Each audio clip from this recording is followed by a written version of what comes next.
Sport Lovers, lebih dari 300 peserta yang terbagi dalam 3 kategori semarakan turnamen tenis Borobudur Open Tennis Championship 2025 mulai 9 hingga 14 September di Jakarta. PLT Jakarta bekerja sama dengan berbagai pihak kembali menggelar Borobudur Open Tennis Championship 2025.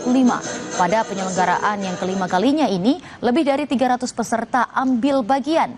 Ada 3 kategori pertandingan mulai dari kelompok pemula, usia 10, 12, 14, dan 16 tahun, komunitas hingga veteran.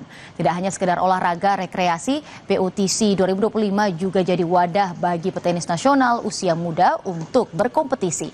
Apalagi turnamen ini juga diakui PPPLT sehingga bisa memengaruhi poin nasional. Praktis ajang ini jadi salah satu pilihan bagi petenis usia muda untuk meningkatkan peringkat nasional dengan level pertandingan kompetitif. POTC tahun 2025 ini sudah yang kelima kalinya dan tentunya ini yang menarik. Tahun yang kelima ini kita ikut sertakan kejuaraan kelompok umur TDP Series.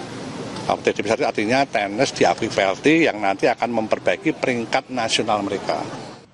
Selanjutnya dari ajang Indonesia Downhill Urban 2025, rider 76DH Squad Khoiful Mukib sukses merebut gelar juara di kategori Men Elite. Sementara kategori junior gelar juara jadi milik Fajar Abdul Rahman dari Spartan Racing. Persaingan sengit tersaji dari ajang Indonesia Downhill Urban yang digelar di jalanan Desa Ngadiwono, Pasuruan. Lintasan khas desa ini dengan trek sempit dan menantang jadi keunikan dan tantangan tersendiri bagi para rider. Di kategori elit, perburuan gelar juara berhasil dimenangkan rider 76 Downhill Squad Khoiful Mukib.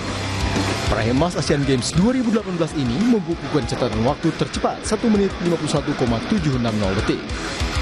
Hanya berjarak kurang dari 1 detik di depan rider pole air downhill Andi Prayoga di tempat kedua. Kesulitan di trek urban ini ada di seksi atas di sebelah tangga dan wall red. Jadi itu kalau saya lebih konsentrasi dan nanti akan menambah di setelah wall red itu. Sementara di kategori men junior, gelar juara menjadi milik rider Spartan Racing Fajar Abdul Rahman.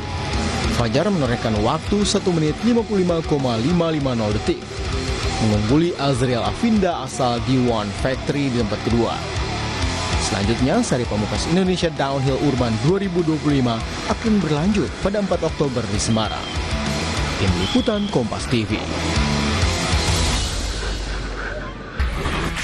Menang angka mutlak dari Canelo Alvarez, Terence Crawford juara sejati pertama di 3 kelas berbeda. Selesai jeda, kami segera kembali.